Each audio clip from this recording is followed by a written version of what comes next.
is a part of the New York City transit system, like the subways and the buses. These are a free commuter ferry service that traverse the harbor to Staten Island. Now, if I could direct your attention to the right, please, that's Governor's Island, and the brown stone building there.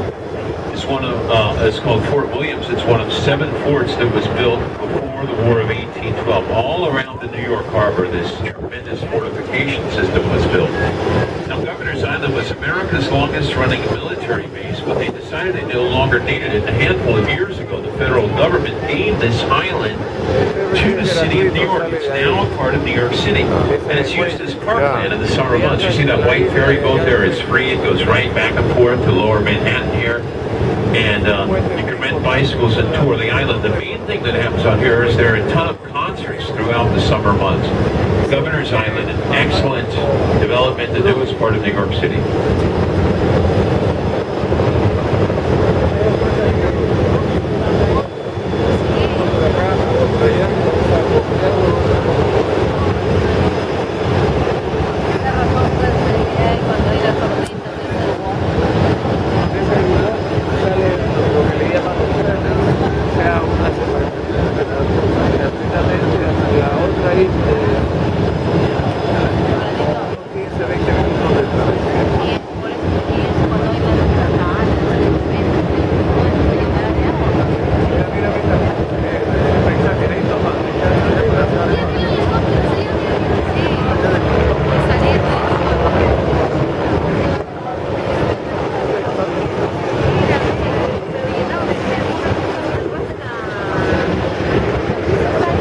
That's a very busy heliport. The helicopter just went overhead.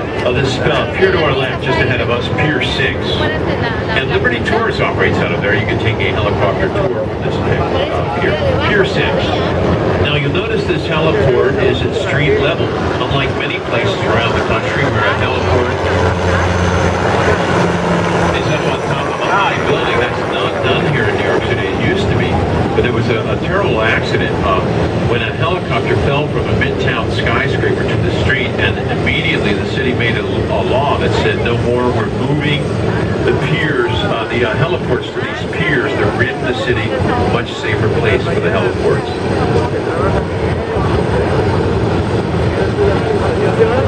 Now, there's a small stone building to our left with an orange roof. That little building right there to our left was the first precinct for New York City's police department. It now houses the New York Police Department Museum. Straight left, a little building with an orange roof. Coming up to, well, first of all, this entire area to our left is the financial district, the unofficial financial capital of the U.S., the Wall Street area. And we're coming up to Wall Street. Now, it's a little tricky angle. You're going to have to sort of look behind us. But anyway, look straight left. You'll see the building with black windows and beige vertical stripes. Black windows, beige vertical stripes, one of the shorter buildings along the waterfront. A little behind us there, okay, at an angle. Now, on the right side of that, that's Wall Street, and it's going to curl up to the left, so it does go at an angle there. But, okay, we're turning now. Anyway, so look up the canyons of Wall Street, and coming into view right about now, at the end of the street, there it is, Trinity Church. That short little street, that's Wall Street, one of the most famous streets in the world. Here we have the South Street Seaport. The clipper ships are a part of the South Street Seaport Museum. So if you go to the museum, you get to go on these clipper ships. There's nice shopping and restaurants here at the seaport. Nice place to be on the waterfront. Pier 17, South Street Seaport. Straight left is one of the great skyscrapers of the United States. The tall white tower with a green top is the Woolworth Building, designed by Cass Gilbert. It was the world's tallest building from 1913 to 1930, nicknamed the Cathedral of Commerce. It's a modern Gothic masterpiece, one of the world's first fully electrified buildings. White tower, green top, the Woolworth Building.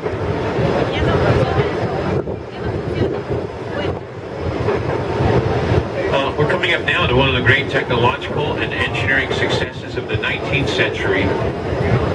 The Brooklyn Bridge, which is famed around the world for its beauty as well as its brilliant engineering qualities. It was designed by John Roebling, but it was carried out to completion by his young son Washington Roebling due to John's untimely death. He became one of over 200 workers that died in construction accidents over the 14 long and difficult years that it took to complete work on the bridge. It took so long and claimed so many lives because they were pushing forward by a huge extent the boundaries of construction and engineering to create what ultimately became the world's first steel cable suspension bridge. It opened up in 1883.